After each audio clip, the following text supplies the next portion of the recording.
Hello, everybody. Welcome back to Standard Definition, the retro and nostalgia podcast here on the Boss Rush Network. I'm one of your hosts, Corey Dirrig, and alongside me, as always, is the sleeveless wonder, PC Muscle Race himself, LeRon Dawkins. What's up, everybody? I gotta come up with like a cool one during the Marvel ones, the Agent of S.H.I.E.L.D., because it's not canon, so it's ironic. Whoa. Not Look, canon. Dude. Look, I mean, 10 seconds in, shots fired. You know what? I swear. And then people wonder why, like folks get punched in the face.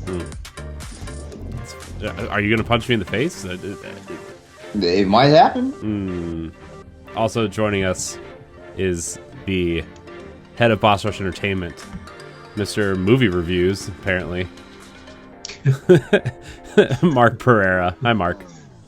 Hey, how's it going? Your review of Tick Tick Boom was very good. Oh, thank you. I highly recommend you go to bossrush.net and read that. Everybody who's listening to this right now, go there. Press pause, go read the review, come back. It has nothing to do with this podcast episode. Absolutely zero to do with this podcast episode. If you read the title, you would know that. Everybody listening. But I just wanted to point it out that Mark writes very good reviews, and I'm happy he writes for us and nobody else. Or somebody else, maybe. I don't know. So, Mark, you witnessed firsthand why Andrew Garfield won not the Academy. Golden Globes. Yeah, there you go. Yes, he was incredible. I mean, he didn't. I said this. I know this is not a podcast about That's fine. Tick Tick Boom, but they'll get over it. I said this in my review. He doesn't look like he's acting. He looks like he's like the whole movie felt like found footage. Like it felt not in a shaky cam kind of way. It just felt so genuine and realistic. And I mean, there were some elements of heightened realism. If you've seen it, it kind of takes place in two different, like there's a stage show where he's telling the story of what happened, and then you watch it happen. And so the watching it happen part, I mean, his acting was effortless. It was so well deserved, that award. He did an incredible job. So basically, he's been humbled by his situation that got him fired from The Amazing Spider-Man. That's right. He's learned a few things in his time away. Well, but he's always been a good actor. He was great in The Social Network. He was great in the Spider-Man films. He's always been very talented, but he just really, you can just tell. I'm trying to watch a lot more like award-winning movies, so I'm not just writing reviews of capes and tights and stuff, right? But I'm watching Power of the Dog right now. Which I have. I have to watch that movie. But I think Benedict Cumberbatch is a great actor, but you can tell he's acting in the movie. And Andrew Garfield wasn't he just became Jonathan Larson, and it was phenomenal. It was really good. Cool. I will probably watch it maybe someday. I don't know where I'm at on the when I might watch Tick Tick Boom because like doesn't it come off like a musical? Yeah, this is what the problem I have with Tick Tick Boom is that it is a musical for people who like musicals. Yeah, it is very musical theater-y. It's very insider baseball, and so which is a great thing if you like musicals, but it's a real shame because it's a really good movie. And it tells a good story, and I think Jonathan Larson is someone that everyone should know more about. I think he could have been. I mean, he died really young, but he could have been he could have changed the game, and he did change the game with Rent, but he could have really made a huge impact. But it was cut short. But so that's my biggest complaint with the movie is that it is for people who like musicals, and it is 100% not for people who don't like musicals. Yeah. See, and yeah, it took me years to finally watch The Greatest Showman. It took me years. That movie, it's not a good movie, but the music is awesome. Yeah, the music is awesome. Greatest Showman? Mm-hmm. Yeah. Yeah, I mean that movie, I feel like they don't make movies like that anymore. It just was so sticky sweet, that movie, and the music was really good. Well, you know what's not a musical, guys? The Incredible Hulk. Correction. After Hawkeye, Wow. it is somewhat a musical now. Sort of. I know. I'm just playing. So we're here to talk about The Incredible Hulk, but before we do that, we're going to do some housekeeping real quick. This is Standard Definition, the retro nostalgia podcast here on the Boss Rush Network, where each and every Sunday we come together with our friends from around the internet to talk about games, movies, shows, and other topics that make us nostalgic. You can support us by going to patreon.com/BossRushGames to get this show 2 weeks early, as well as After Dark and Boss Rush Podcast 3 days early. If you listen on Apple Podcasts or Spotify, please leave a 5-star review. It really helps us out. Leave us a nice rating as well. You can also catch all of our content on our YouTube channel and bossrush.net. The merch store. There's a Standard Definition Marvel Cinematic Universe and review shirt and merch up, so you can go over there and check that out. It's basically, don't tell Marvel Studios, but I took the Marvel logo and made it say Standard Definition instead. So, You're such a bad boy. I know, I'm terrible. Hey, look, Redbubble has a very, very sticky review process, and they approved it. Okay. So you see, that's all that matters. I mean, they didn't let me put the Nintendo Power Block logo up until I took the word Nintendo out. So Which is weird. So, yeah. So if you want to support the Marvel in Review show, you can go buy the Marvel in Review merch.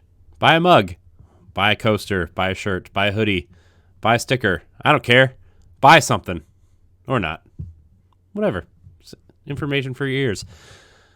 Anyways, we're here to talk about The Incredible Hulk, the 2008 film that came out right after Iron Man that kind of established really nothing.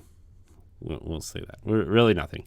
The Incredible Hulk is the second film in the Marvel Cinematic Universe. It was released on June 8th, 2008 by Universal Pictures and Marvel Studios, not by Paramount.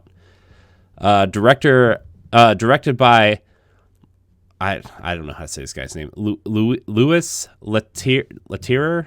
That's probably some French word, right? Leterrier, I'm assuming. It's probably like Louis Leterrier. Yeah.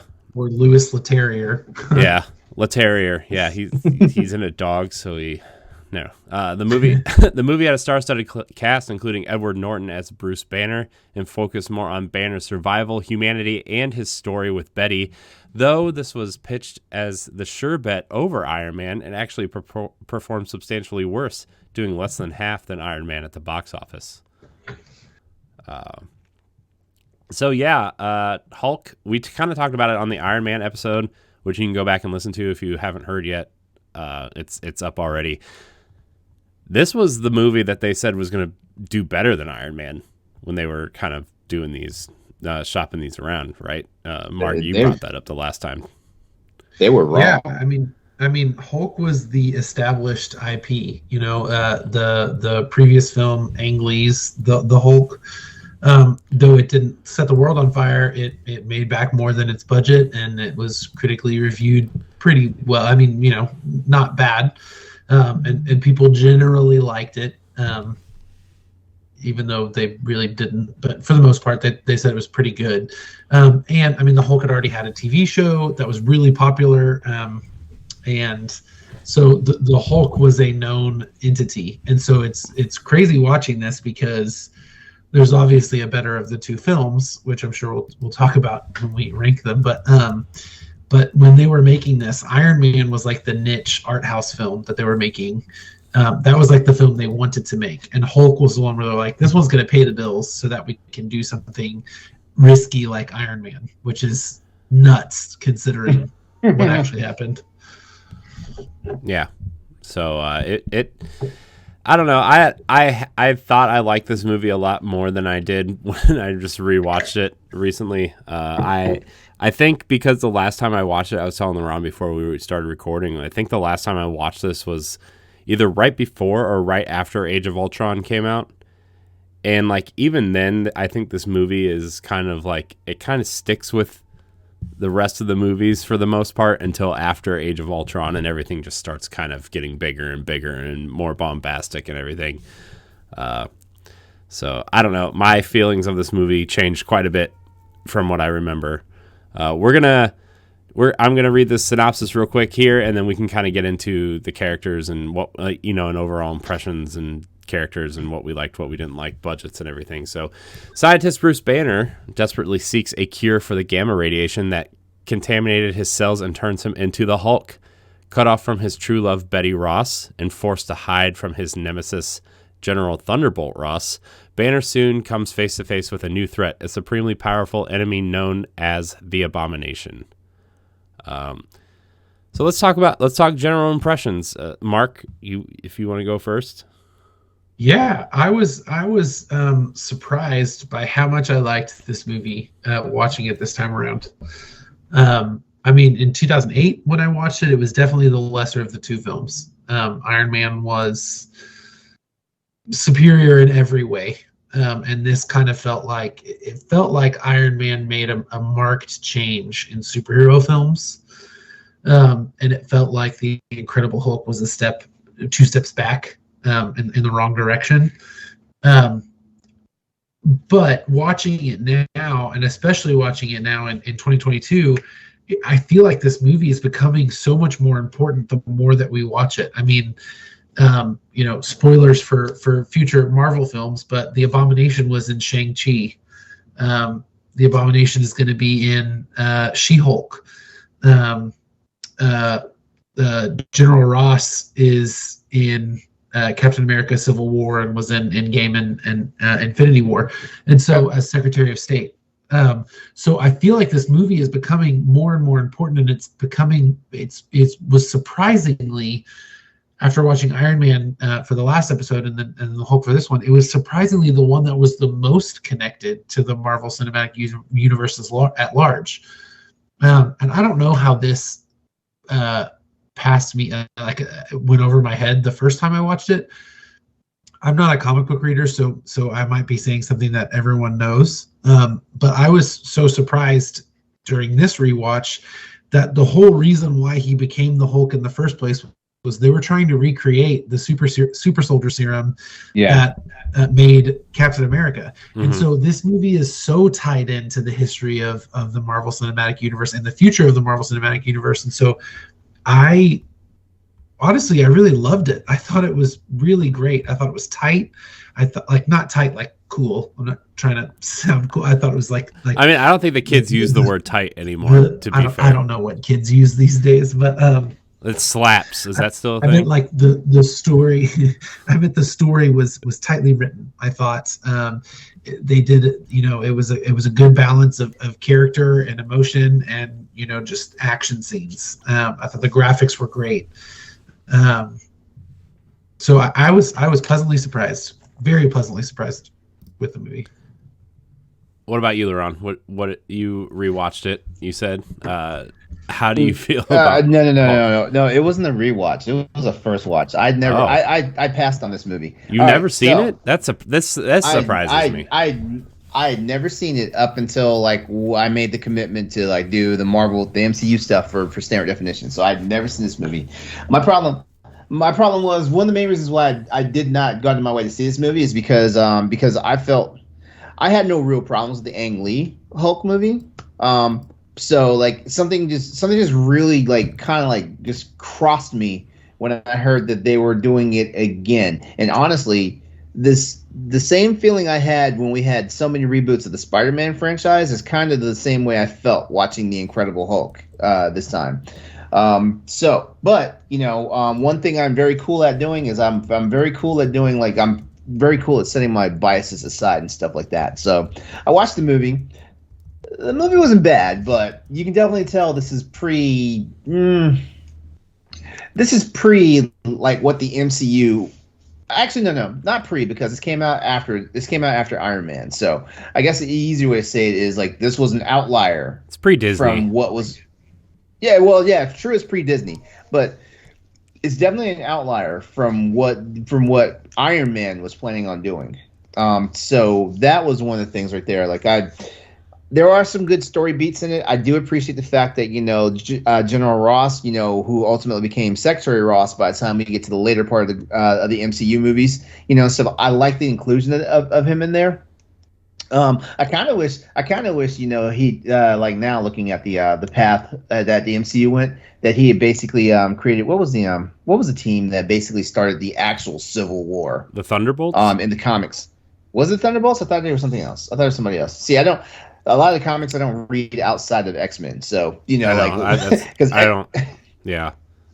I know I know the Thunderbolts is a team that he created to do something, but I'm not 100% sure what it is. I think that is the team, because like Thunderbolts is basically like Suicide Squad. They go on, they do a mission that's technically not sanctioned, and they fuck up and go horribly wrong, and then we have like the comic books version of the Sokovia Accords, because I forgot. I think it was really similar to the Mutant Registration Act in the X-Men comics and stuff like that. But anyway, I'm talking about the comics when we want to be talking about the movie. But yeah, that was cool that Ross was in there.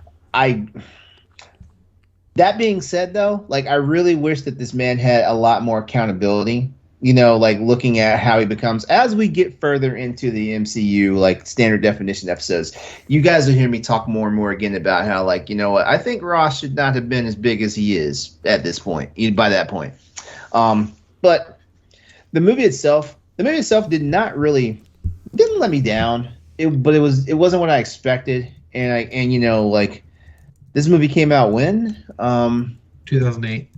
This movie came out in 2008, and here we are in 2022. And I just saw this movie for the first time, and it didn't make any of my expectations. Yeah. Yeah. I guess for me, it's The Incredible Hulk was really interesting in the fact that it didn't start with an origin story. Right. That really jumped out. I don't know if people just assumed that people saw the Ang Lee one and kind of saw that, or I know they did like the kind of comic booky kind of opening where they kind of introduced how he got the powers and everything, but I actually really thought that was refreshing, especially for someone or a character that's as well known as the Hulk, where how many times do I need to see Spider-Man get bit by a spider, or Wolverine kind of get sucked into a tube and pumped full of adamantium, right? Like I don't need to see that crap. So it was really refreshing not to see that kind of stuff, and to catch people up. They did that kind of the opening credits kind of flew through that. The story felt very small compared to everything else that has been going on in the MCU, and I forgot how small these opening stories were. I mean, even when it's kind of cute almost. I know, it's like, oh man, how small they are. Yeah. You tried so hard. It was neat. But I actually really like how they didn't even really show the Hulk really at all until when he was in the campus, and they with all the military people. Like they kind of showed him in the bottling plant, but like he was in the dark. They just kind of showed some he's moving really quick past the camera, kind of almost like a horror movie in a sense, to where like, oh, what was that? What was that? I was expecting some ghost hunters to pop out with their night vision. Almost. That was cool. Like the first time that we actually saw the Hulk in action, and technically we didn't really see him in action. We saw like the silhouette of him fucking everything up. Mm-hmm. Yeah. Yeah. I mean, dude, some of those, I felt bad for some of those damn soldiers. Like those soldiers, that man. Like if there's a word to perfectly describe what he did to them, the word raped would come to mind. Wow. That is a word. That is a. The very first guy he grabbed, I felt bad for that dude. The guy that got drug underneath the damn truck that he was pushing, I felt bad for that guy. The guy that got thrown out the building and halfway into the next building, I felt bad for that dude. Yeah, it reminded me a lot that level of restraint. Because I think, especially if you look at, there was a previous movie that had just come out well, I guess at that point it was 5 years prior, but had just come out. And the biggest complaint was that there wasn't a ton of Hulk in it and there wasn't a ton of action. And so, but to still come in with that level of restraint, to not show him up close. I mean, it reminded me a little bit of the greatest movie of all time, Jurassic Park, where they, Steven Spielberg in that movie perfected the art of the tease, which is you show glimpses of what everyone wants to see, and it is so much more terrifying and so much more impactful than just outright showing it up front. And it's not until in Jurassic Park, until the T-Rex enclosure, that you truly see one for the first. I mean, you see the Brontosaurus and stuff, but like the T-Rex, right? Yeah. And the Hulk reminded me a little bit of that, in that it wasn't until he's on campus on that bridge, which was a really smartly choreographed scene, I thought. Yeah.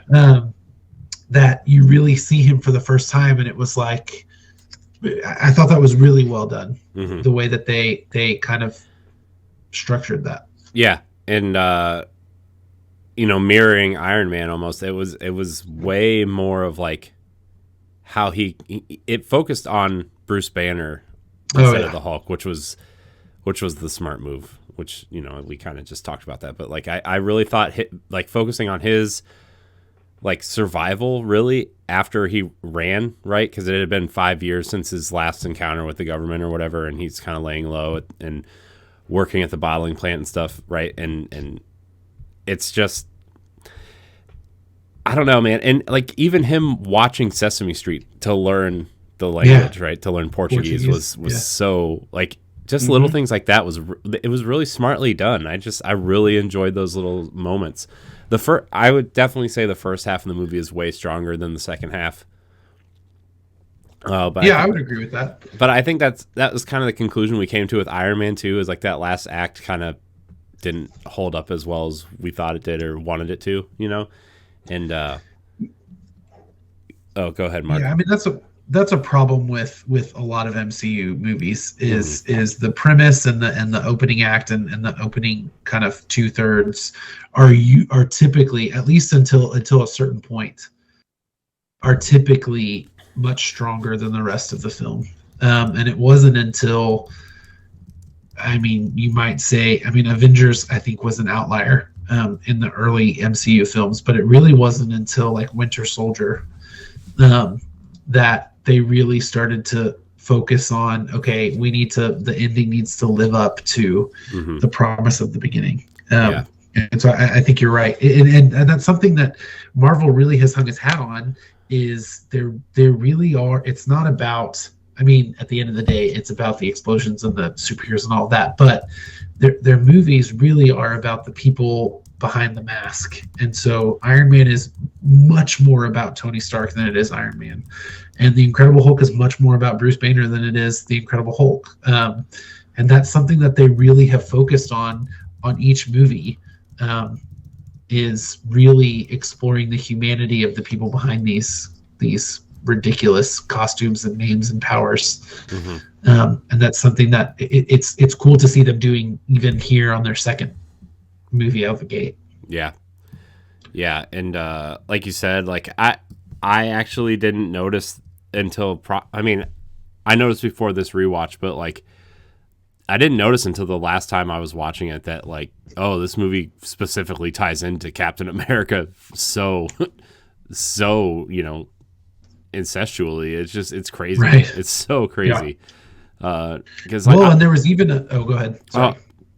I was just like, I thought they were trying to like recreate, like I knew they were trying to create something, but it didn't hit me that they were trying to recreate the Super Soldier program. And like they specifically use the word Super Soldier in the movie. Yeah. And I was like, God, why didn't I not notice this? And at the time when this movie came out, I saw this movie when it came out. I think me and my there was like one of those dollar theaters at the time around in the area, and me and my friends went and saw Iron Man and Hulk at the same time, back to back. That's awesome. Yeah, it was cool. It was weird. It was funny. Like it was fun, but like we didn't really know that at the time that these movies went together, or that like Thor and Captain America and Avengers were coming. You know, that just didn't really hit us because we didn't stay in Iron Man. We didn't stay in Iron Man to see the end credit scene. So we didn't know the movie's connected until we saw Hulk.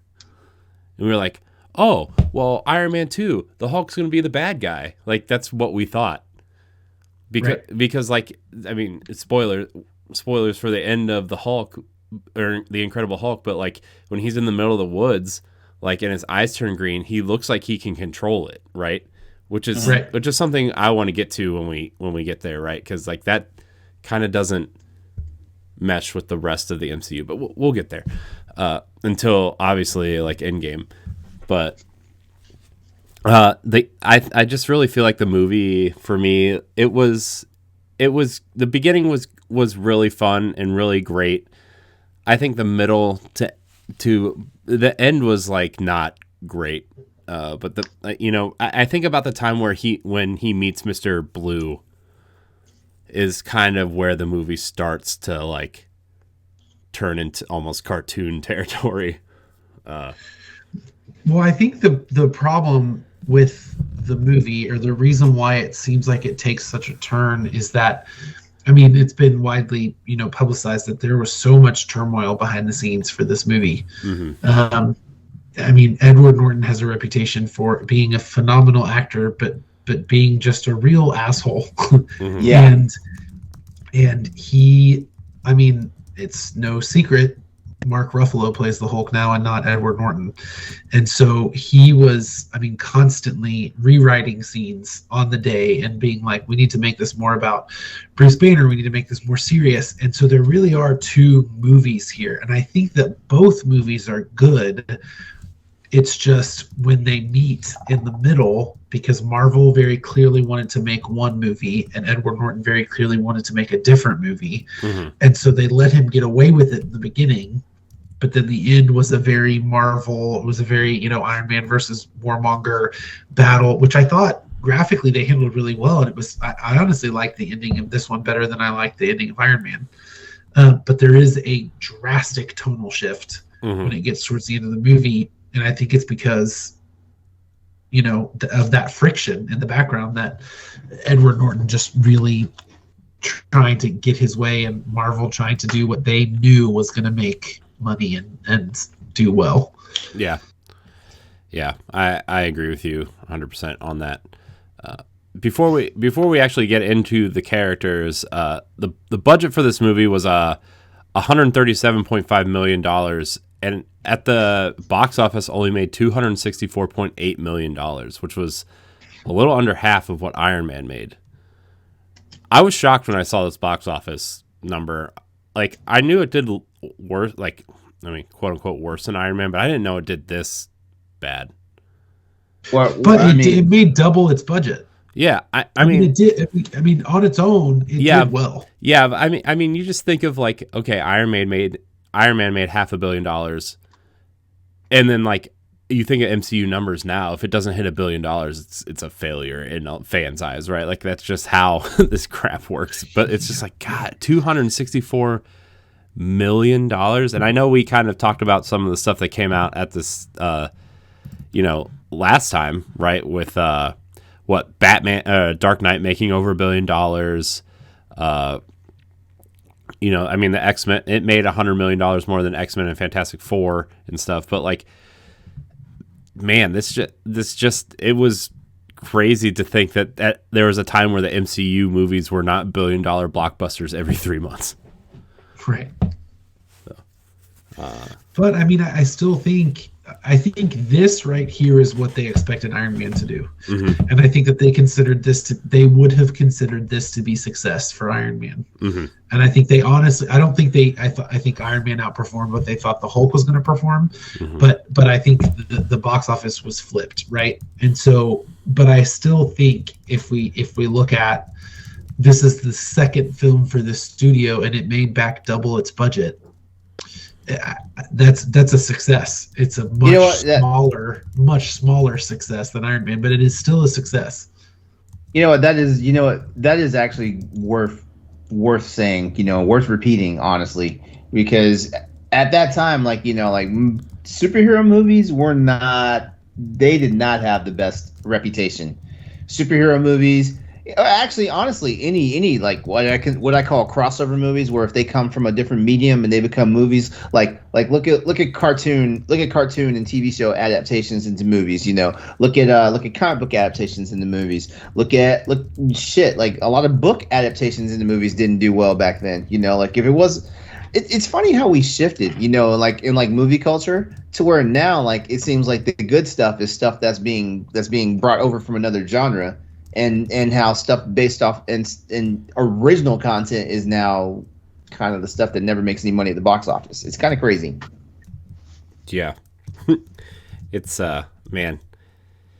I feel like everything's so compared to the MCU now that like if it doesn't make at least half of what an MCU movie does, it's a failure, right? Like I mean, or like if projections come out that it's not going to make that much money, they sell to Netflix or Amazon, right? Right. Right.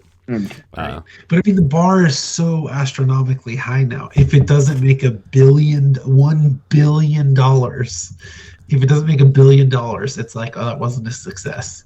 Yeah. And so on the one hand, that's incredible that Marvel can put out movie after movie. We're 24, 25, however many movies in, and they keep on just making ridiculous, obscene amounts of money. But I mean, Spider-Man made $1 billion during a pandemic.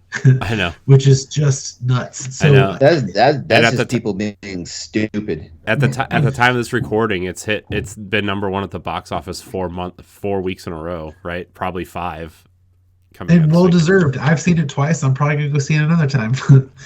I have not seen it. I have not seen it yet because like I am not trying to fuck around in the movie theater right now. Yeah, I'm not. I'll see it when it comes to streaming platforms. Although I know it's not coming to Disney Plus because it's a Sony movie. It'll be hit Netflix first probably, but it's available to purchase on February 28th. Yeah, I know. I want to see it though because like I'm coming around on the twist in that movie to like be excited for it. Like I mean I knew it was coming since they showed that first trailer, right? I'm like, oh, there's no way this isn't happening. But like I really want to see that movie now because I'm like, oh man, I don't know. As much as the other movies don't hold up really as much, I am excited to see some of the things that happen. So anyways, I'm really trying not to spoil Spider-Man for people who haven't seen it yet, because I know there are actually people out there who haven't been spoiled yet, which is insane to me how you haven't been spoiled for that movie. It's beyond me. I'm doing my damnedest. Like I don't think I've seen anything that can legitimately credit as a spoiler for that film just yet. Are you living in a hole, LeRon? I'm an IT guy. Of course, I live on the internet. Of course, but I've managed to like. I believe I have wholeheartedly missed everything that could be a credible spoiler for this film just yet, and I'm doing good. And that's also being surrounded by roommates who have already seen the movie. Okay, well let's get into the characters here. Bruce Banner, played by Edward Norton, which we kind of already talked about, notoriously kind of bad to work with, but I think he did a good job playing Bruce Banner. He was believable. He was very believable. His portrayal was very good, actually. I mean, seemed a little simpy, in certain aspects, but at the same time, he seemed like a guy that was genuinely trying to cure his problem of turning into this raging monster. At the same time, trying to like stay low, so off of everybody's radar, while doing this. And just trying to just live his life, honestly. Yeah, he did a good job translating all that. Yeah, even the fear and the worry that other people might get contaminated by his predicament, Right. Mm-hmm. Yeah, and it's weird because he's so small. I didn't realize Edward Norton was so small, but if you kind of research, he lost some weight for this to make what they were kind of showing him, like images of what the Hulk would probably look like if Edward Norton turned into the Hulk, and he wanted that growth to seem more extreme. So he actually lost weight for the role, which is crazy to think that like a superhero would lose weight, because you think of like how big Chris Evans and Chris Evans. Yeah, exactly. Mark, what did you think of him in the role? Yeah, I thought he was fine. I thought he was great. I think it's hard because we've had so many more instances of Mark Ruffalo as the Hulk, and I think they both approached it very differently. But I thought he did a good job of portraying this. I don't necessarily think he did a good job of portraying being the smartest person in the room, which I think that Bruce Banner really is supposed to be really smart. But,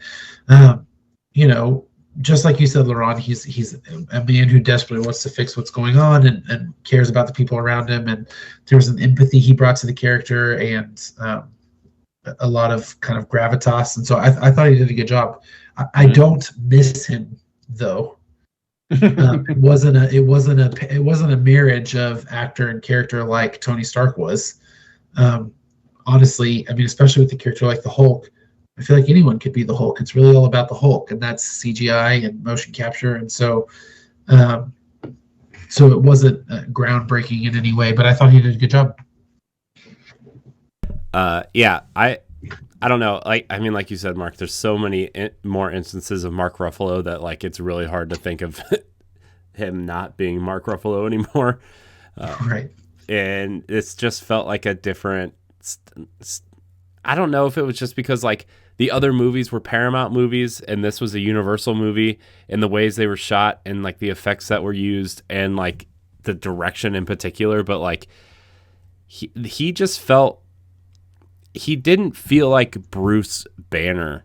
He just felt like a guy who was on the run from the government. I'd agree with that. Yeah, and he did a good job at it, but I don't know.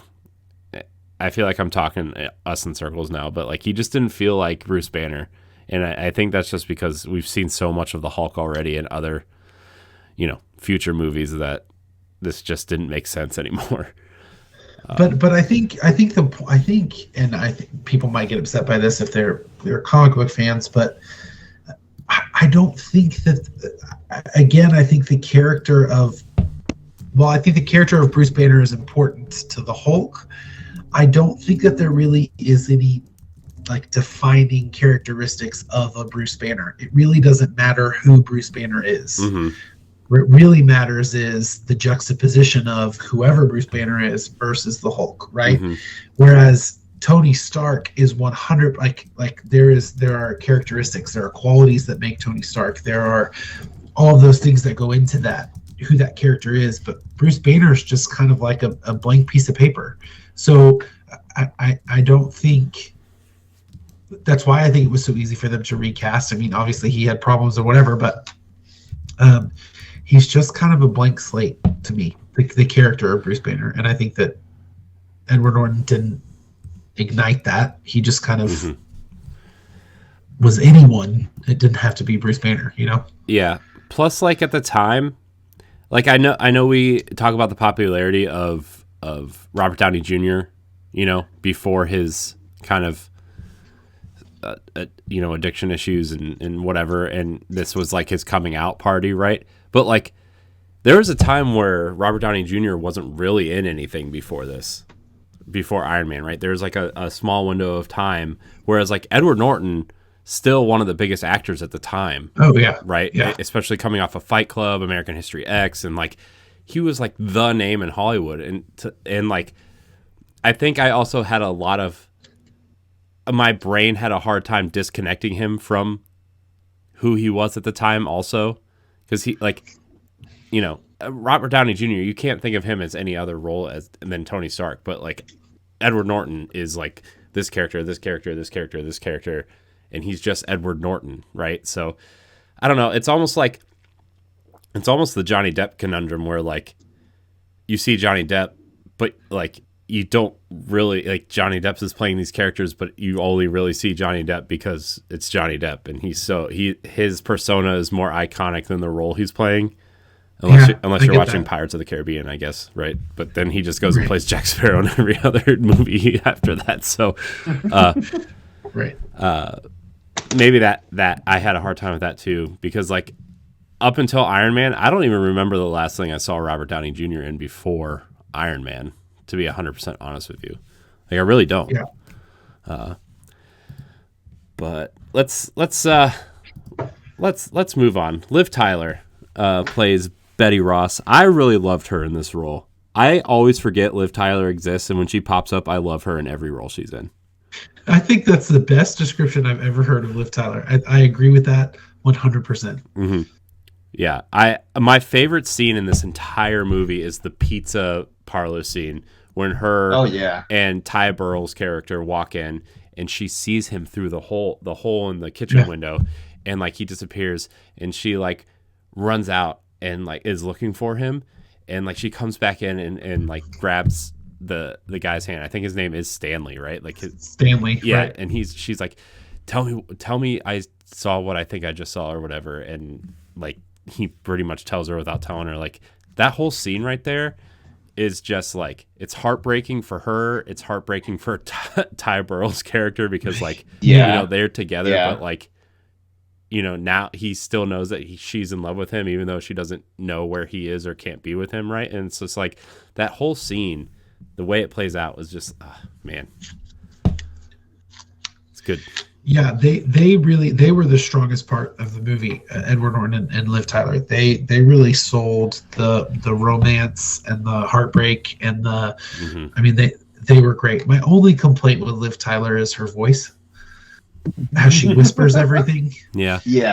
Even when she's yelling, it's like a loud whisper. It's a loud. That's exactly right, and it worked in Lord of the Rings when she was an elf. But in this movie, it just was like a bit much. But other than that, I mean, I think she's the biggest casualty of this film. The fact that she didn't go on to continue that character in other movies. I mean, she was really strong in this movie. Mm-hmm. Yeah, I'm kind of surprised they didn't reuse her anywhere, because the Hulk's. I'm curious if she'll show up in She-Hulk or something like that, because I feel like because like the next time we see Hulk, like it's the Black Widow love story, right? Like I mean their connection, right? And they don't even mention Betty Ross anymore, and it like that wouldn't really have bothered me. But I also wonder if it came at a time where they were actually considering like keeping this movie as canon to the MCU or not, and then once they moved forward, they kind of like made their choice and they just kind of had to stick with it almost. Right. But like her not being in any of the movies, even like a small cameo role or like any of the shows or anything, like that really surprised me. But like you said, maybe she's in She-Hulk, maybe she'll show up, maybe she'll be a bigger part, especially because they included Thunderbolt Ross later, like that. Yeah, it doesn't quite sit right with me either, I don't know. I don't really have opinions on Liv Tyler as an actress. Nothing. I mean, it's not like nothing she's been in has ever turned me off from watching it. But I think she was all right casting for the part. I think she was. Yeah. Plus, like, I mean, she was coming off of Armageddon and Lord of the Rings. Like, she was pretty big at the time too. Yeah. Like the cast in this movie at the time was, I would argue, bigger than Iron Man. Yeah, I mean the 1-2 punch of Jeff Bridges, Gwyneth Paltrow, Edward Norton, Liv Tyler. I mean that is a stacked cast list for your first two films for a brand new studio of superhero films that were not seen as big films at that time. Yeah. I mean, even past this, right? Like you even look at Thor and you have Anthony Hopkins playing Odin. Yeah. And Rene Russo playing Frigga. Yeah. Oh man, that MCU, man. Wow, that first phase. And that's they brought star power. Yeah.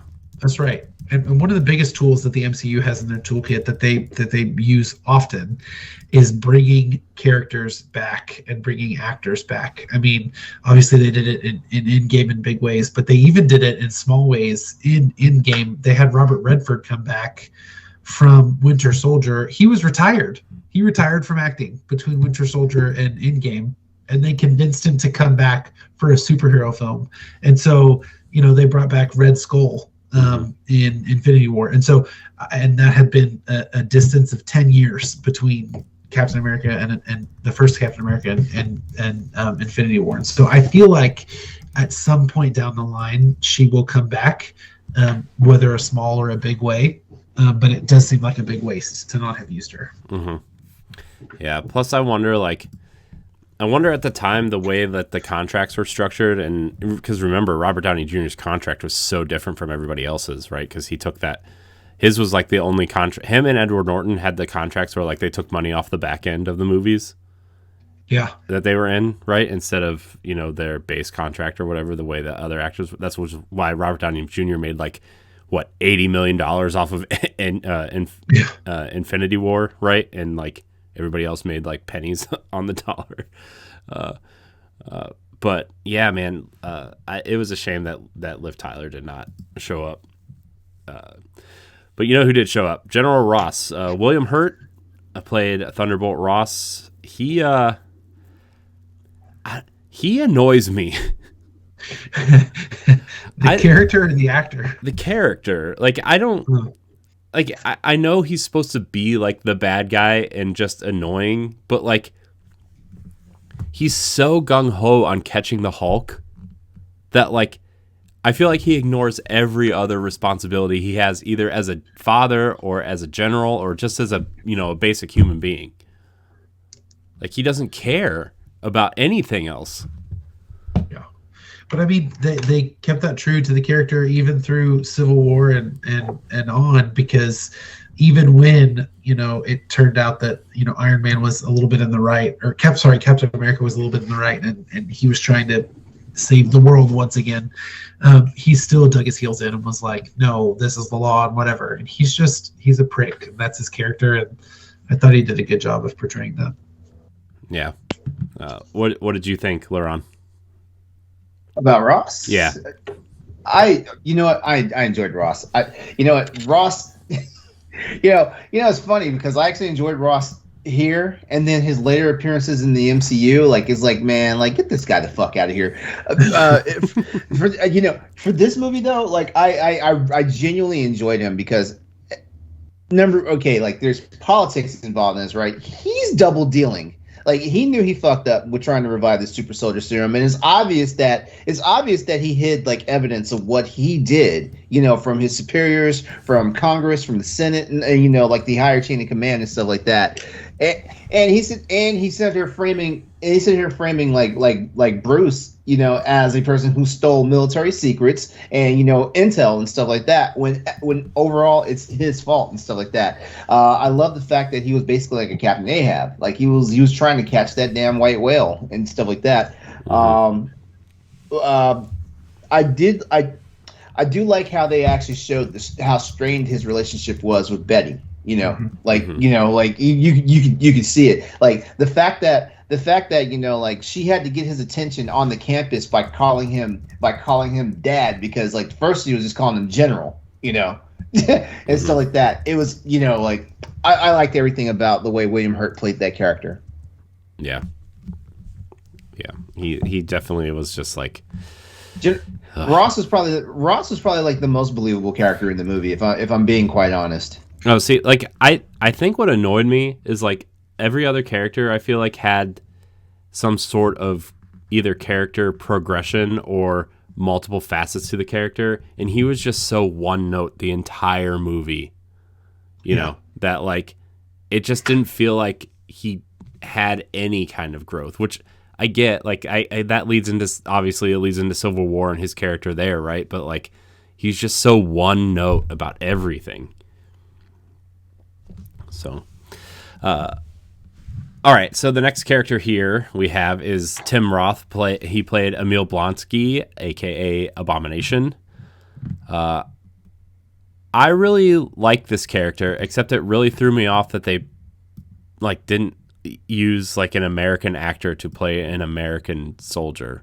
And like maybe that's just a weird opinion to have, but like I don't know. I liked him in the role. I thought he was okay. He was quite small and quite I don't know. Maybe they picked a small actor to obviously do the same thing they did with Edward Norton, right? Where like he turns into this huge hulking monster, right? But man, Timothy Roth is small. You know, I'm kind of conflicted about Blonsky and Abomination. I'm kind of conflicted because like I've seen this before though because I'm ex-military and stuff, and I see the lengths people will go through like to get the notoriety or to even stay, because I remember like Ross was talking to Blonsky at one point. It was after the first failed attempt to capture Bruce, and he was talking, and basically it was like, why are you still doing this? You know, like you could have already been on to bigger and greater things. And he's just like, I'm in it for like, I can't remember the line specifically, but basically you got that he was in it for the thrill, and he felt like this is how he stays relevant and stuff like that. It's like the syndrome we see pilots go through. Pilots and, you know, like tank commanders and stuff like that. You know, they're in the thick of it, and that's how they feel alive and stuff like that. But that also is his leading psychosis to what winds up being his downfall, because like, you know, like instead of just realizing that, hey, it's time to let someone else fight this fight, you know, he has to stay in it and stuff like that. And that was cool. But overall though, like there just wasn't enough facets to this guy, you know, for it to make sense. Yeah, there just wasn't enough facets, and I just feel like overall, like Blonsky was better when he turned into Abomination than he was as a human and as a super soldier, because damn, he was a pretty hot ass super soldier. I will say that. Like when he got juiced up, man, he was the real deal. Yeah, I really liked how they showed like every time he would take some of the serum or something else would happen, right? Like they literally showed his bones like almost breaking or like popping through the skin, like the scene where his spine pops through his skin, right? And yeah, that was crazy. Or which, by the way, the CG was kind of bad in this section, but like before the Hulk kicked him into a tree, he was like they showed him with his shirt off, and he was like kind of scrawny, right, when they first injected him, right? Like he was kind of like, he looked weak, you know, like older and kind of like, you know, just small, right? But like when he healed, and like you could see like his muscles like protruding through his skin, like, you know, like he looked ripped and muscular and ready to go, right? And then obviously at each step kind of had a different thing until he obviously turned into Abomination. Yeah. So Mark, did you talk about Roth? I mean, I don't have anything much more to say than what was already said. I thought he was fine. I didn't think he was fantastic, but I thought he did a good job. And I mean, I liked him more as Abomination. I love the final fight scene between Hulk and Abomination. I think it's really well done. So I really enjoyed that, and I'm excited to see him be in more, because I think it's an interesting character to see where he's been and what he's been doing. So yeah, I thought he was fine. All right. Tim Blake played Dr. Samuel Stearns, aka Mr. Blue. I really liked this character. I think he's like kind of over the top and kind of a nutty professor style character. Like he's just so over the top and really just wants to experiment and change and do things right. And his fascination with the Hulk is very opposite of General Ross, right? Like he's very like, he wants to see what happens and if he can make him change. And then obviously the whole thing of trying to cure him and everything was really fun. The only part that really bothered me, and this is where the movie kind of took a turn for me, of like when the blood dripped down after Abomination knocked him over in his head, like it looked like that Super Mario 64 kind of, somebody took the hand thing and just dragged his head across the screen. It was like, oh, he might be turning into something. We don't know. Yeah, I mean, he was supposed to turn. Samuel Stearns in the comics becomes the leader, and he's like a really brilliant, but super powered with his mind. So I think it was his origin story, but obviously that never went anywhere. But I loved him. I thought he was fantastic in the movie. I thought he was a breath of fresh air. I thought he was really funny. I thought this was the single best case. This is going to be super, I don't know, movie nerdy or whatever, but the writing for his character when he was writing with the Hulk, when they were texting back and forth and emailing back and forth, they got the voice of this character so perfect that he even sounded, when you read what he wrote, if you go back and watch it again, he writes like he talks later on in the movie. And there are so many times in movies when a character is writing something and they're not present on screen, and it just sounds like the author is writing or the screenwriter is writing something. It doesn't sound like in character, but you can hear his intonations, you can hear the way he talks, you can hear the way he emphasizes certain things. I thought it was the best use case of knowing a character's voice. So I loved that, but I thought he was great. I really enjoyed him in the movie. Mm-hmm. Yeah. So Kevin Feige actually did an interview right when Thor Ragnarok was getting ready to come out, and somebody asked him about, well, do you see the leader coming back the way you brought back Ross for Civil War? And his quote was, "It's an embarrassment of riches of places we could go or characters we could reprise or bring back now that I think Ragnarok is our 17th MCU film, and you would be surprised how many times it's come up. It's come up just finding the right place. And as I said, if you can't do it right, don't do it or do it later. And the notion of, quote, hey, I'm here too next is not interesting to us. Abomination is in a prison somewhere too." And obviously Abomination came back in Shang-Chi. And right. Mark, you said he's probably going to show up in She-Hulk at some point. So, yeah, he could possibly show up down the road as well. Especially since they're going into that kind of cosmic-y, magic-y realm, and that kind of, he feels like a character that would kind of sit in that. You know what I just realized? I just realized something, because like you said it 3 times here, and I was like, Abomination was in Shang-Chi? Because I just saw Shang-Chi last month. And I remember this now because like my boyfriend and I were watching Shang-Chi, and I was like, that's Abomination. But I had not seen this movie yet, so I guess I did not put the correlation down. And so I guess my dumb ass is here and thinking, oh shit, Abomination is about to show up later on in MCU. Too busy watching Agents of S.H.I.E.L.D. reruns. Maybe he'll show up in Agents of S.H.I.E.L.D. Oh, wait, that show got canceled. Sorry. Not canon. Let's talk about Ty Burrell as Doc Samson. Yeah. Ty Burrell as Doc Samson, the love interest of Betty Ross in this movie before Bruce Banner comes back. He wasn't in the movie a lot, but I feel like isn't Doc Samson is some sort of character in Marvel as well, right? Like I think he's some sort of has to be important character as well. And obviously Modern Family was taking off at this time too, so him being a big name in this movie as well. Like I thought he did a pretty good job of like playing the cool, like I kind of understand where she's coming from, General Ross, you're a dick kind of character. That scene on the porch where he kind of tells off General Ross was really cool. Like I really enjoyed that scene, Yeah, he could have been just a one-note character who was just there to be the jealous boyfriend or whatever, but he, as he does in lots of roles that he's in, imbued it with a real sense of empathy and realism, and so he did a good job.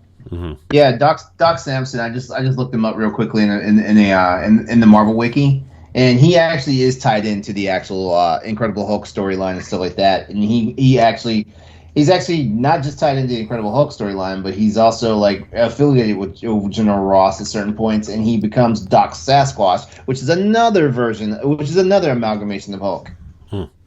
Cool. Maybe he'll show up in She-Hulk too. Yeah. You can do whatever they want. Doc Samson possesses superhuman physical abilities as a result of exposure to high levels of gamma radiation. The gamma radiation mutated Samson's physique by adding considerable muscle and bone mass to his body, granting him high levels of superhuman strength. So he's basically the Hulk as well, just different. Yeah, I know that's what you just said, but I wanted to read the, He's trying to upstage me. I get it. That's not true. Everybody loves you. Nobody likes me. It's fine. We get it. So yeah, I enjoyed him. I hope he comes back. I like that actor too. He's funny. Yeah. Like I feel like they could do something interesting. Maybe like a TV show introduce. I think maybe he'd show up in She-Hulk. That'd be cool. I think that'd be cool. Yeah. All right. So some cameos here. Lou Ferrigno, obviously, famous for playing the Hulk in the TV show way back when, is a security guard in this movie. I always, like, my thing with Lou Ferrigno is like I really like King of Queens, and when he moves in and he's the neighbor, it's just like really funny in that show. But yeah, other than that, like I really don't really care about Lou Ferrigno all that much. Yeah, but I thought it was cool that they included him. Yeah. Also, I think he did some sound effects for Hulk in this movie. Yeah. So, because he wanted to be included. Also, so something we didn't do last time, which I think we should do. We said we were going to rank the MCU movies as we went, and something else I think we should do is keep track of Stan Lee's cameos, which we didn't do last time. He was Hugh Hefner in Iron Man, which was pretty good. That was a pretty good cameo. He kind of looks like him. But in this, he was the so in the bottling plant, right? Like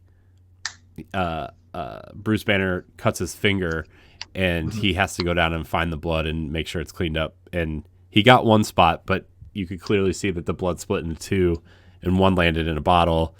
And Stan Lee drank the drink, and that's how they found out that he was in Brazil. So not the best cameo, but it was. I feel like the movie's just shown us a little bit more about what happened to him once he got the gamma exposure. He died. I feel he fell down. They didn't say he died. He died. They didn't say he died. Right. They didn't say he died. Yeah. Yeah. They just said. If I'm not mistaken, I think the exchange was like, yeah, like an old guy, consumed it, with a drink, and I believe the line was something along the line. It was something like, I guess he didn't get what he expected today. Right. Something along those lines. Like I'm paraphrasing everything. Like I said, I just saw the movie for the first time, and that was last week. And I'm one of those people that stuff moves out of my brain really quickly. Yeah, that's fair.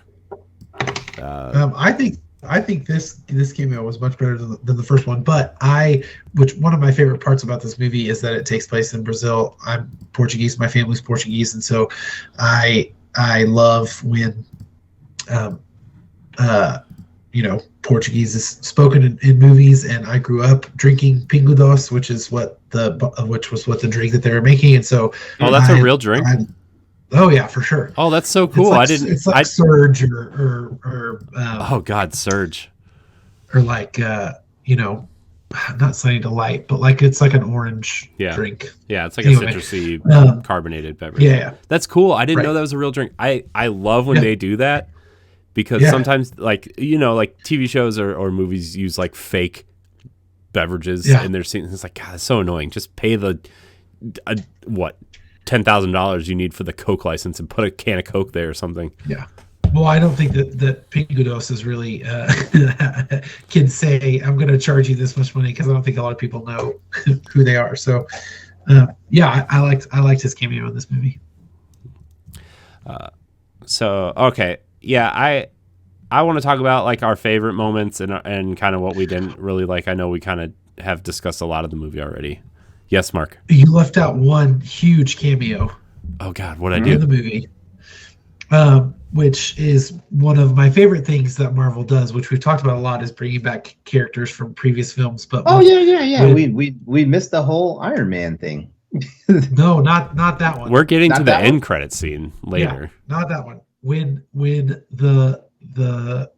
Bruce Banner goes to Culver University to try to find the data, and he sees Lou Ferrigno and he gives him a pizza or whatever, and then he gets into the lab. He's working on the computer, and then he looks, and there's like a lab student in there, and the lab student holds up his pizza, and as you know, he's like, "Thanks for the pizza" or whatever. That lab student is Peter Parker's teacher in Spider-Man Homecoming and Spider-Man Far From Home and Spider-Man No Way Home. Mm-hmm. It's the same actor. It's the same character. Yeah. I did not pick that up. I didn't bring that up in school. I didn't bring that up here because I was going to make that connection when we got to Spider-Man, but I mean, I guess spoiler alert. Yeah, spoilers. But yeah, I mean, I think that's cool to point out now, so we actually don't forget that when we get to Spider-Man. Yeah, I just love stuff like that. That's inconsequential, doesn't mean anything, but it just really builds the universe in that he would have been in college at that time, and then and then it makes sense. It tracks that he'd be a teacher later, and he's a pretty big role in the Spider-Man films. I mean, it's a comedic role; it's not like a major role or anything. But I love stuff like that, so I thought that was pretty cool.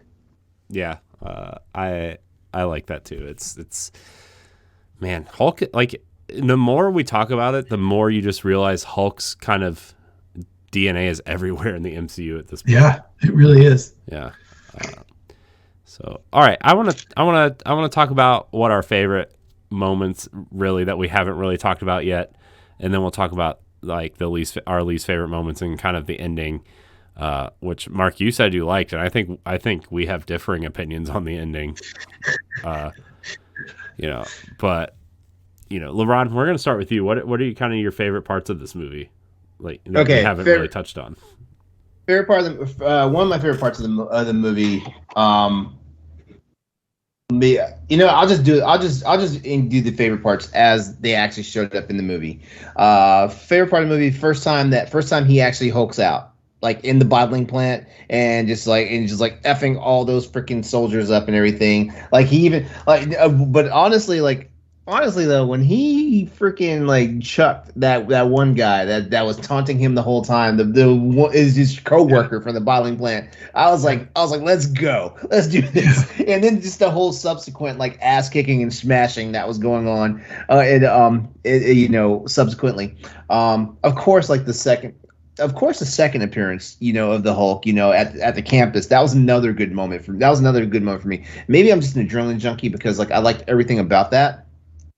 And but the cool thing about it is that even as the Hulk, it showed that he still had humanity in him. Like he went out of his way to save Betty. He also was like, look, man, because like when Blonsky came up to him and was like, "That's all you got," and then he kicked him into a tree. Best moment in the movie. Yeah. Yeah, that whole action scene kicked him into a tree. Like I mean, this is the stuff we dream about doing to like bullies, in our lives, stuff like that, and to just see it like just play out on in front of our eyes was just amazing. Like also like when he was afraid of lightning, that was another one of my favorite moments, because like it was one of those situations where I guess he was too feral to realize that hey, this is something that happens, and Betty had to calm him down. Yeah. And one more when him and Betty were about to get it on. Yeah. And he stops her and he's like I can't get too excited. And she's like not even just a little bit. Yeah. Oh boy, those are some of my favorite moments. I also did like the Hulk smash line. I did like it. It was well planned and well timed. Yeah. Yeah, one of the cool action scenes from like the end of the movie, right, where he kind of gets that police car and breaks it in half and uses them as boxing gloves. That's ripped it's ripped straight out of Hulk Ultimate Destruction, which was the game that was kind of out right before the movie came out. Oh yeah. Like they totally ripped that out of the game, which was hilarious. In the game, like when you can like smash the car and it breaks it in half and you can pick up both pieces and just start like, using them like boxing gloves. And he straight up did the same exact thing in the movie. Like almost awesome. Animation per animation. Like it was cool. But yeah, I also, as weird as the scene looks now with the CGI, I also liked the scene where he was strapped to the chair, and they were doing the dialysis on him and trying to cure him, and he was kind of like changing. He was like morphing in and out, and Betty climbed on top of him to try to calm him down, and that scene was really like, it was really neat to watch because not a lot of movies had the courage, at least at that point, to try to do that, and even though like the animation doesn't really hold up, almost 15 years later, it really it was really cool to see them do that and kind of attempt to try that, because like the Hulk's graphics and animation look really good, especially for the time. That's clearly where a lot of their budget went, and I appreciate them trying to feel it out and trying to do that.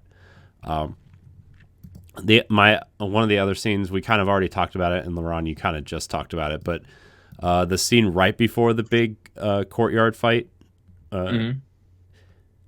where he's in the walkway, we talked about it earlier, but masking him changing was such a really cool kind of Jaws kind of moment almost.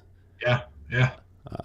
I really appreciated that, and then when he jumped out the window and he kind of took everybody out with him was really cool. Mark, did you go already? Sorry, I had to step away. My daughter No. I mean, I think a standout, which is a testament to really how surprisingly good I think this movie is.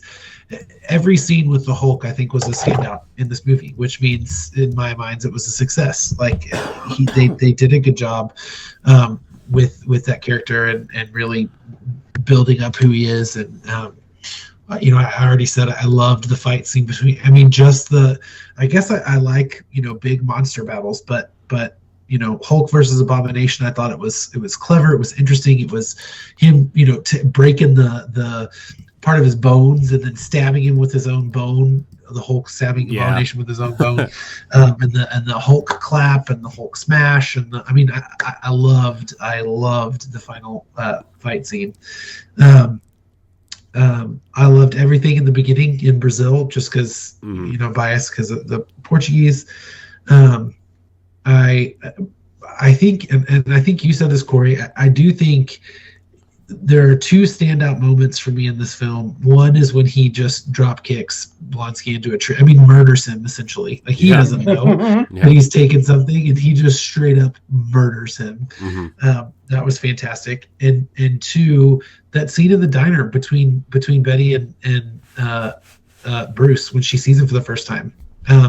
That really just sold this epic love story and this real emotional thing, and the music behind it was really good. And that was in a movie as bombastic as the Hulk tends to be, that really small character moment really stands out, I think. And it really sells it, especially because there's not like unless you saw Ang Lee's Hulk, you kind of or like are familiar with the comics, like their love story. But like if you didn't know anything about Bruce Banner or Betty Ross, you'd be like, oh yeah, their relationship has totally been going on for a long time, and that really sells the relationship and how long it's been going on.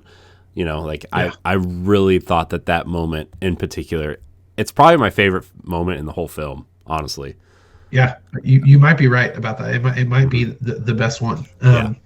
It reminded me of Castaway at the very end of Castaway, which spoilers for a movie that's old, but at the very end of Castaway, after he gets off the island and he goes and sees Helen Hunt and they're in the rain, and the only reason why they're not together is because she thought he was dead and he was on an island. The only reason why Bruce Banner and Betty are not together is because he left. He was gone, and he was trying to protect her. And so now that they're here together, it really reminded me of that scene, particularly in the rain.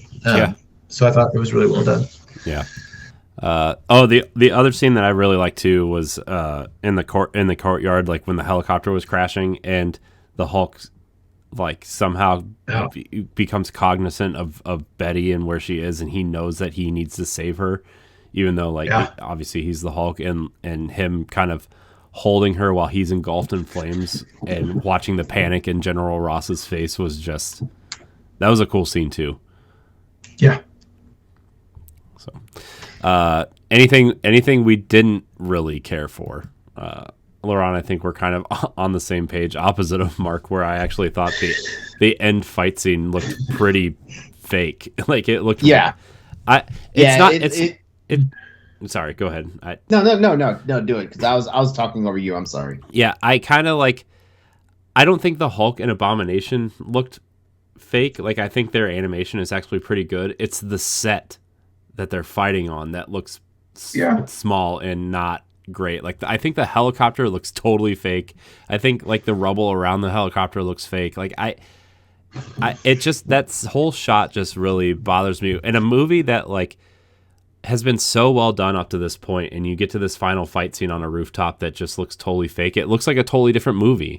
It just looks like a totally different movie, and it really bothered me. And I think if the rest of the movie kind of felt that way, it wouldn't have bothered me so much. But like, it's literally just the set that bothers me. It just looks bad. Yeah, I would agree with that. I think it looks like it's taking place on a soundstage, and like people expertly placed the rubble and everything. But I don't know. Just the 5-year-old boy in me was just like, yeah, Hulk smash. Like I just really got lost in the movie magic of it and ignored everything else around it and just watched the two just beat the crap out of each other, and that was so much fun, I thought. Yeah.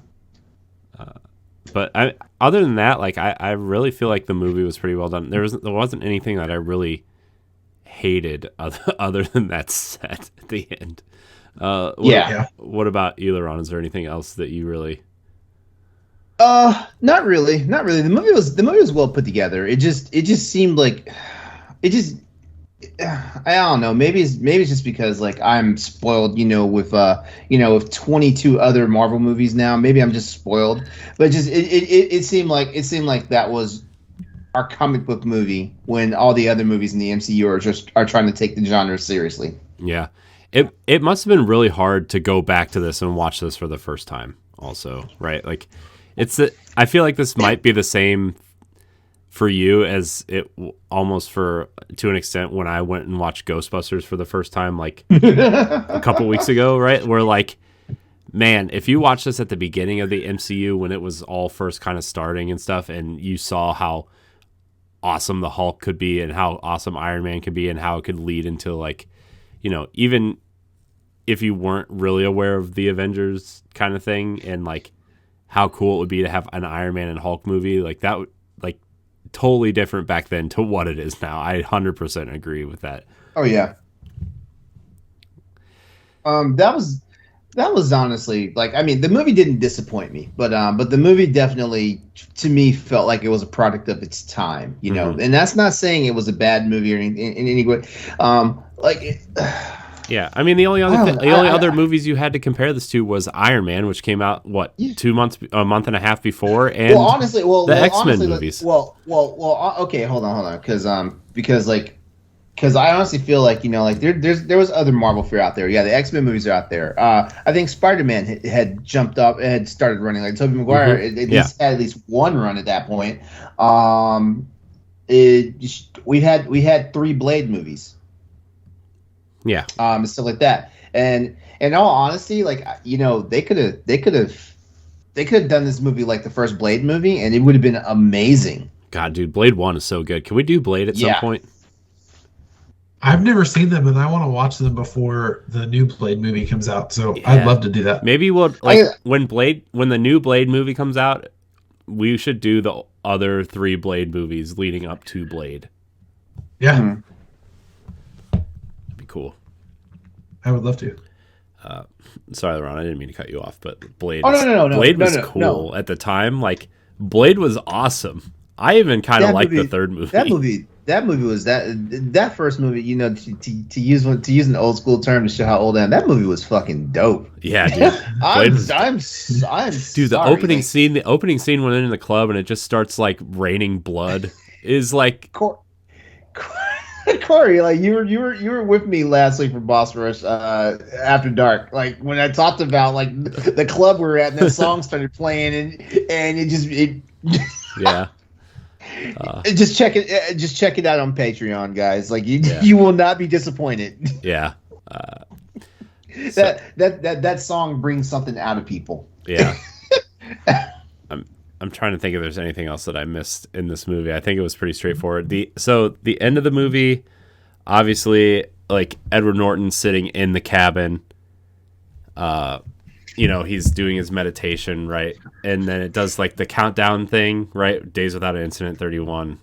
And then it counts down to 0. And he sits there and smiles and his eyes turn green. And it really makes you think he's able to control it now, which was maybe if like they continued that direction with Edward Norton and they kind of like whatever. And they, like I kind of feel like that could have been an interesting way to go with it almost. Except they didn't. And that's like the one part of this movie that it kind of feels inconsistent with the rest of the MCU to an extent. Well, I a little bit, I disagree with you because, so I think if I'm really just spending too much time looking into this, he was able to control it right at the end of this movie. And I think he's in that place when we see him again in the Avengers. Except just like anyone who is able to control their temper, sometimes things catch you off guard and you lose your temper, right? So so he gets caught off guard and he turns into the Hulk. But at the very end of that movie, when he says, "I'm always angry," and turns into the Hulk, he's controlling that. So I do think that's true. There is a little bit of consistency there. He is portrayed at the beginning of Avengers as not being in control of it. And not wanting to do it, but I think it's more so he is caught off guard sometimes. Mm-hmm. So I do and don't agree with what you're saying. I kind of forgot at the in Avengers where he says I'm always angry and he kind of controls it. Like I honestly forgot about that part. It's been so long since I watched Avengers, to be honest with you. I'm actually really excited to go back and see how Avengers holds up compared to what we've seen already. In the other big team movies. All right, let's move to this mid-credit scene, actually, in this movie. It's really... I forgot that it wasn't at the end, and I own this movie digitally, and it's not on Disney+. So, like, I went in and, like, fast-forwarded to the end, and I was like, where's the end-credit scene? But it's, like, it's a mid-credit scene. Not that anybody needed that explanation. Right. But so sorry for ranting. But General Ross is sitting in the bar and he's taking shots and he's like slams it down. Reload. I'm like, God, dude, you're just taking this way too far. But then you see Tony Stark walk in and tell him that he like talks to him about the Avengers Initiative, which is really cool. Like it's kind of cool. This was the first time I was actually like, oh, wow, these movies are connected, and this could be really cool if they did something with this someday. What did you guys think of the end credit scene? Yeah, I think... go ahead. I was going to say, I thought it was okay. I'm not sure. I wasn't really quite expecting it, honestly, because I thought this... I should have expected it, but at the same time, I didn't expect it because, if you heard me last week's show, I said that in my brain I omitted this movie from it because like it didn't seem like it seemed like it was kind of apart from the MCU. So when I watched the movie for the first time, I did watch all the way through to the end credits to see like if there was going to be any pop-ups. So yeah, I was surprised, but at the same time, I wasn't really like moved by it. It was cool. And once again, it helped establish the fact that like General / Secretary Ross was probably going to become a fixture, in the MCU. Mm-hmm. Yeah. So I mean, there's that. I mean, like it was. I guess once Marvel figured out like, hey, we start doing these cameos from the other movies into like our existing movies, like we got like lightning in a bottle at this point. Mm-hmm. Yeah. Yeah, I mean, obviously the end credit scene from the first Iron Man is a big deal in setting up what the MCU was planning on doing. But I think in terms of broader appeal and more general audiences, you had, at this point now, Iron Man had been out for 2 months and was a massive success, a huge runaway success. And then you have the star from that massive success walk into this film, which felt like less of a success watching it, right? Mm-hmm. And so I feel like in terms of impact for the more general moviegoer, I feel like this one had a bigger impact because you had Robert Downey Jr. come in there. And so whereas before you have a random character who wasn't in the movie at all, mm-hmm. who they don't know who Nick Fury is, they don't know any of this stuff. And so, but then you truly have the first instance of one character showing up in a different movie. And so I think this one was the bigger mm-hmm. end credit scene than the first one. Yeah. Plus, like, at the time, like, Nick Fury was not black either in the comics at all. He was white. He was an old white guy. No, the Ultimates version, which actually the Ultimates is Marvel 616, isn't it? I don't know how that works. Yeah, I just know like let me look it up. Well, from playing Marvel or from playing X-Men Legends on the Xbox and playing Ultimate Alliance and the cartoons, Nick Fury was an old white guy to me. Like, I didn't know that this version of Nick Fury existed.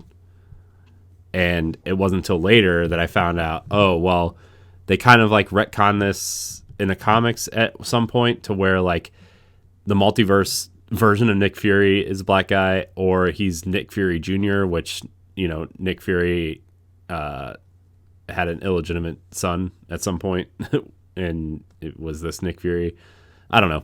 Maybe I just made all that up, and I'm just a huge racist. But okay, yeah. For this That's Marvel the takeaway. yeah. Okay, so the MCU does take place in Marvel Universe 616, and the lore of Universe 616 is that Nick Fury, the original Nick Fury, fathered a child with a black woman named Nia Jones, and that would become that child would grow up to become like the next Nick Fury. Yeah. Okay, I didn't make there we that go. up. I knew that. I knew I didn't make that up, although a little part of me felt like I kind of made that up. But the big story about Samuel L. Jackson agreeing to do the film was he was in a comic book store and was flipping through comic books and saw his face on a comic book and was like, "Hey, did we agree to let my likeness be used for this character?" And his people were like, "Nope." And so they just started using Samuel L. Jackson's face as Nick Fury in the comics, and then that opened up the communication with him and then led to this film. So there was precedence for there being a Samuel L. Jackson looking Nick Fury, but to the wider audience, I don't think they know who Nick Fury is. Mm-hmm. And so this end credit scene was definitely, I think, really truly showed what Marvel's plan was. Yeah. Was to kind of, that this was, before sequels were Iron Man 1, Iron Man 2, Iron Man 3, but technically The Incredible Hulk was a sequel to Iron Man. And that was the first time that we had seen something like that. Yeah. It was really cool to see. I definitely, I mean, looking back now, like, that was probably the more impactful scene at the time, but I still feel like the Nick Fury scene overall was more impactful to the universe. Oh, for sure. For sure. Yeah. All right. Well, it's time to rank the MCU.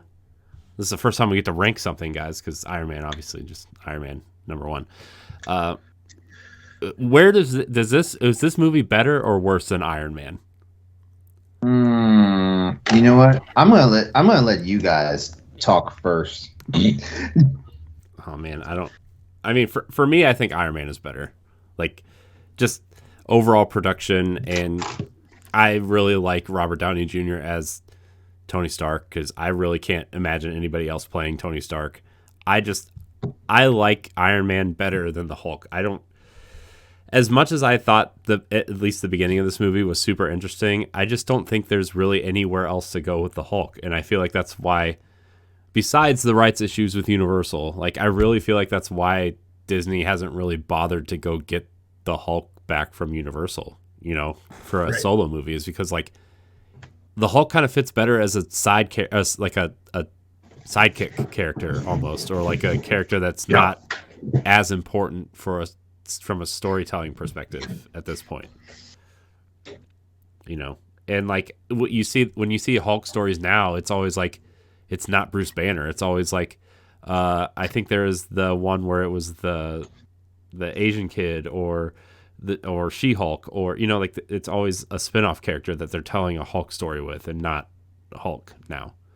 So I don't know. I just felt like Iron Man was better from a storytelling perspective and a continuation of a story.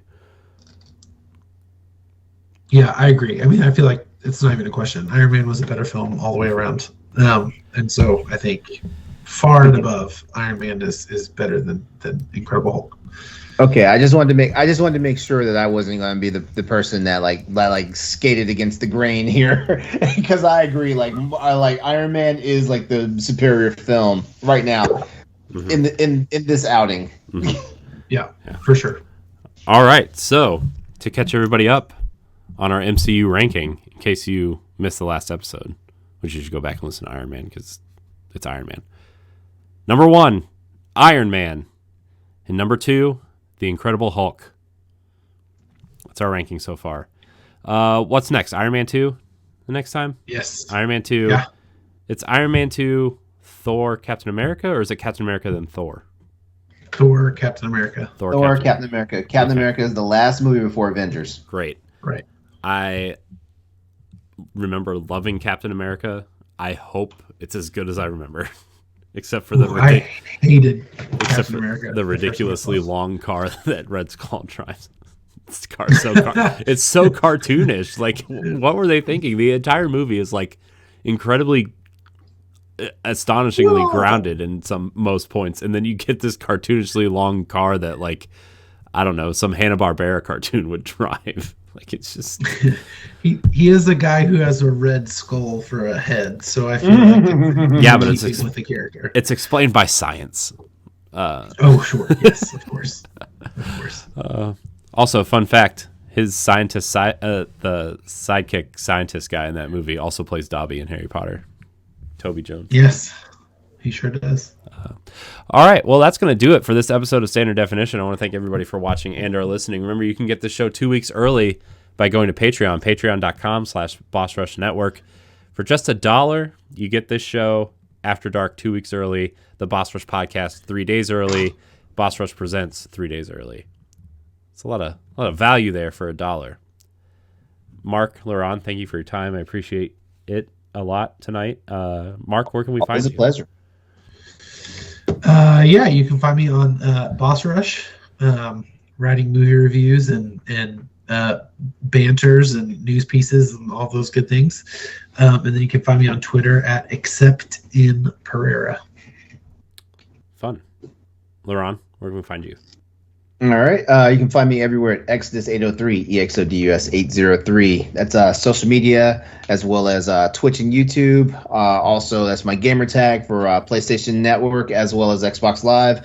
Don't forget, Tuesday nights, 8 p.m. Eastern Standard Time, twitch.tv/Exodus803, Crossroads PlayStation Podcast, where myself, Nelly, Austin, and Chris are talking about everything PlayStation and gaming related. And then don't forget, Wednesday nights, the Boss Rush Podcast with of course Corey and our wonderful co-host Stephanie Klimov. She's all right.